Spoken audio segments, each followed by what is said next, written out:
ಪ್ರಭಾವತಿ, ಹನುಮಂತಣ್ಣ ಪಾರುನ ಒಂದು ಒಳ್ಳೆ ಮನೆಗೆ ಸೇರಿಸ್ತಾ ಇದ್ದಾನಲ್ವಾ?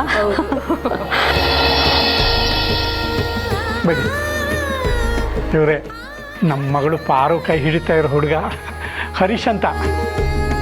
ನಮ್ಮ ಆದಿ ಸಾಹೇಬ್ರ ಕಂಪ್ನಿಲಿ ದೊಡ್ಡ ಹುದ್ದೆಲಿದ್ದಾರೆ. ನಮಸ್ಕಾರ. ಹನುಮಂತಣ್ಣ, ನಿನ್ನ ಈ ಬೆಳವಣಿಗೆ ನೋಡ್ತಾ ಇದ್ರೆ ತುಂಬ ಸಂತೋಷ ಆಗ್ತಾ ಇದೆ. ಪಾರುನ ದಡ ಮುಟ್ಸೋದು ಅಷ್ಟೇ ಅಲ್ಲ, ಅವಳಿಗೊಂದು ಹೊಸ ಬದುಕನ್ನು ಕಟ್ಕೊಟ್ಟಿದೀಯ. ಇಷ್ಟು ವರ್ಷ ನಿನ್ನ ಪಟ್ಟ ಕಷ್ಟ ಶ್ರಮ ಎಲ್ಲ ಪರಿಹಾರ ಆಯಿತು ಹನುಮಂತಣ್ಣ. ಈ ವೈಭವ ಎಲ್ಲ ನೋಡೋದಕ್ಕೆ ತುಂಬ ಖುಷಿ ಆಗ್ತಾ ಇದೆ. ನನಗೂ ಅಷ್ಟೇ ಸಂತೋಷ ಆಗ್ತಿದೆ.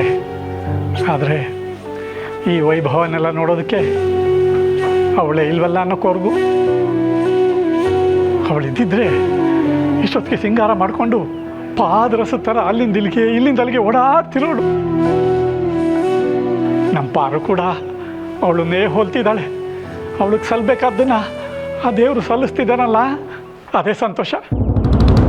ಸಲ್ಲದೆ ಇನ್ನೇನಾಗುತ್ತಪ್ಪ ಹನುಮಂತು? ಕಂಡೋರ್ ಮದುವೆಯಲ್ಲಿ ಉಂಡೋನೇ ಜಾಣ ಅನ್ನೋ ಹಾಗೆ ಬೆಟ್ಟಿ ಕಾಸಲ್ಲಿ ಗಟ್ಟಿ ಮದುವೆ ಮಾಡ್ತಿದ್ಯಾ. ದುಃಖ ಪಡೋಕೇನಿದೆ? ನೀನ್ ಕಷ್ಟಪಟ್ಟು ದುಡ್ಡಲ್ಲಿ ಮದುವೆ ಮಾಡಿದ್ದಿದ್ರೆ ನೋವು ನಲಿವು ಅಂದ್ರೆ ಏನು ಅಂತ ಗೊತ್ತಾಗಿರೋದು.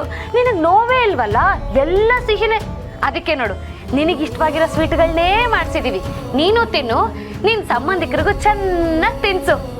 ಇಂಥ ವೈಭೋಗನ ಹಿಂದೆಂದೂ ಕಂಡಿರಲ್ಲ, ಮುಂದೇನೂ ಕಾಣೋದಿಲ್ಲ. ಆದ್ರೆ ನೆನ್ಪಿಟ್ಕೋ ಹನುಮಂತು, ಈ ಬೆಟ್ಟಿ ಖುಷಿ ಎಲ್ಲ ಟೆಂಪ್ರವರಿ. ಬಲಗೈಯಲ್ಲಿ ಬರುತ್ತೆ, ಎಡಗೈಯಲ್ಲಿ ಹೋಗುತ್ತೆ. ಅಷ್ಟರಲ್ಲಿ ಚೆನ್ನಾಗಿ ಮುಕ್ಕೊಂಬಿಡಿ. ಹನುಮಂತಣ್ಣ, ನಾವು ಹೊರಗಡೆ ಇರ್ತೀವಿ, ಆಮೇಲೆ ಸಿಗ್ತೀವಿ.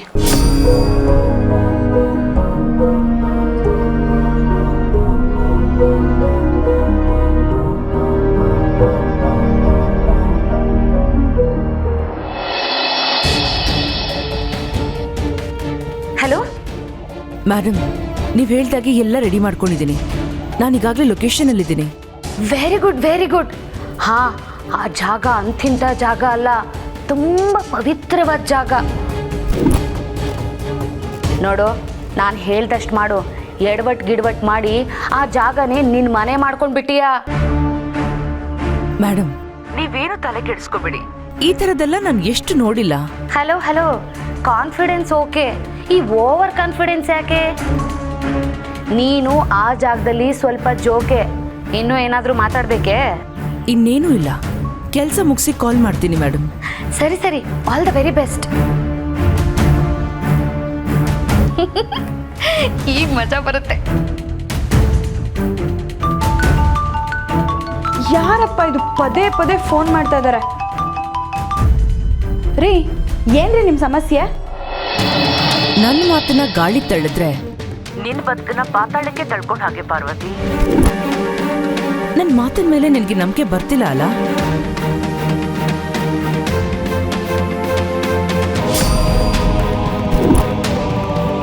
ನಿನ್ ತಮ್ಮ ಮಾವಿನಕಾಯಿ ತಿಂತಾ ಇದ್ದಾನೆ.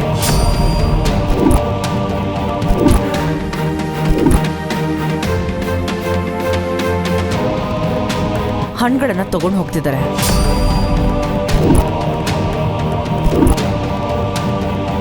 ನೋಡು, ಎಲ್ರು ಖುಷಿ ಖುಷಿಯಾಗಿದ್ದಾರೆ. ಆ ಖುಷಿ ಹಾಗೆ ಇರಬೇಕು ಅಂದ್ರೆ ನನ್ನ ಮಾತನ್ನ ಗಮನ ಇಟ್ಟು ಕೇಳು.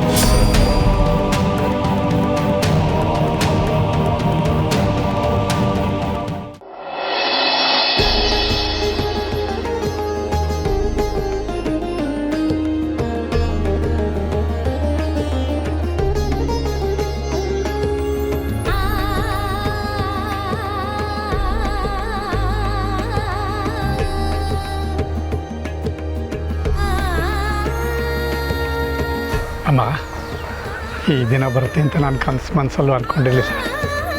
ನಾನು ಈ ಮನೆ ಕಾಲಿಟ್ಟಾಗ ಖಾಲಿ ಹೊಟ್ಟೆ, ಜೊತೆಲಿ ಒಂದೆರಡು ಬಟ್ಟೆ ಅಷ್ಟೇ ಇದ್ದಿದ್ದು.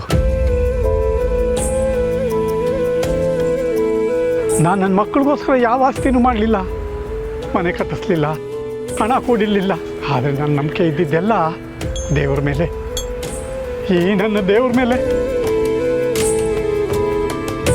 ಇವತ್ತು ನೀವೇ ಮುಂದೆ ನಿಂತು ನಮ್ಮ ಮಗಳ ಮದುವೆ ಮಾಡಿಸ್ತಿದ್ದೀರಾ. ಇದಕ್ಕಿಂತ ಆಶೀರ್ವಾದ ಇನ್ನೇನು ಬೇಕು? ಇದುವರೆಗೂ ನಮ್ಮ ಹಿರಿತಲೆ ಕಿರಿತಲೆಗಳು ಮಾಡಿರೋ ಧರ್ಮದ ಕಾರ್ಯ, ಆ ಪುಣ್ಯ ನಿಮ್ಮ ಕುಟುಂಬನ ನಿಮ್ಮನ್ನು ಚೆನ್ನಾಗಿ ಕಾಪಾಡಲಿ. ಇಷ್ಟೇ ನಾನು ಬೇಡ್ಕೊಳ್ಳೋದು. ಹನುಮಂತು, ನಿನ್ನ ಆಶೀರ್ವಾದ ನಮಗೆ ಬೇಕಾಗಿಲ್ಲ. ನಿನ್ನ ಆಶೀರ್ವಾದ ಬೇಕಾಗಿರೋದು ನಮ್ಮ ಮಕ್ಕಳಿಗೆ. ಹನುಮಂತು, ನಮ್ಮ ಕುಟುಂಬದ ಗೌರವ ಘನತೆಯನ್ನು ಎತ್ತಿ ಹಿಡಿಯೋ ಆದಿಗೆ, ಪಾರ್ವತಿ ಮದುವೆ ಆದಮೇಲೆ ಮದುವೆ ಆಗ್ತಿರೋ ಪ್ರೀತು ದಿಶನಿಗೆ ನಿನ್ನ ಆಶೀರ್ವಾದ ಹಾರೈಕೆ ಎಲ್ಲ ಬೇಕಾಗಿದೆ. ನಮ್ಮದಿನ್ನೇನೂ ಇಲ್ಲ. ನಮ್ಮ ಮಕ್ಕಳು ಸಂತೋಷವಾಗಿರೋದನ್ನ ನೋಡ್ಕೊಂಡಿರೋದೇ ಅಲ್ವಾ ಉಳಿದಿರೋದು.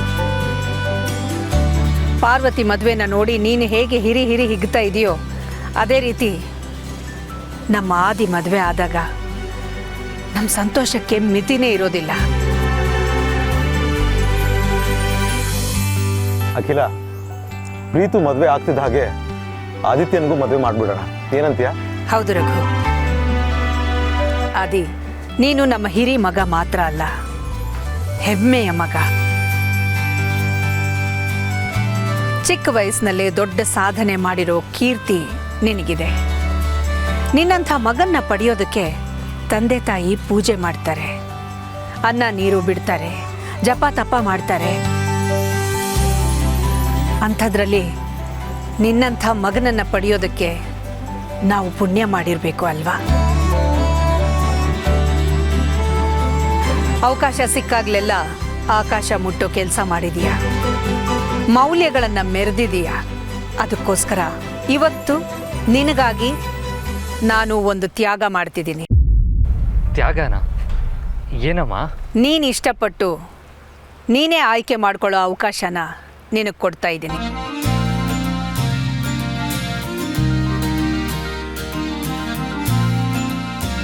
ಅಮ್ಮ. ಹೌದು ಆದಿ, ನೀನು ಯಾವ ಹುಡುಗಿನ ಕರ್ಕೊಂಡು ಬಂದು ಅಮ್ಮ ಇವಳು ನಮ್ಮ ಮನೆತನಕ್ಕೆ ತಕ್ಕ ಸೊಸೆ, ನಮ್ಮ ಕುಟುಂಬದ ಘನತೆ ಗೌರವನ ಎತ್ತಿ ಹಿಡಿತಾಳೆ ಅಂತ ನೀನು ತೋರಿಸ್ತೀಯೋ ಅದೇ ಹುಡುಗಿನ ಕಣ್ಣು ಮುಚ್ಚಿ ಸೊಸೆ ಅಂತ ಒಪ್ಕೋತೀವಿ ಅಲ್ವಾ ರಘು? ನಮಗೆ ನಿನ್ನ ಮೇಲೆ ಅಷ್ಟೊಂದು ನಂಬಿಕೆ ಇದೆ ಆದಿತ್ಯ. ಥ್ಯಾಂಕ್ಸ್ ಅಪ್ಪ, ಥ್ಯಾಂಕ್ಸ್ ಅಮ್ಮ. ನಿಮ್ಮ ನಂಬಿಕೆನ ನಾನು ಯಾವಾಗಲೂ ಉಳಿಸ್ಕೋತೀನಿ.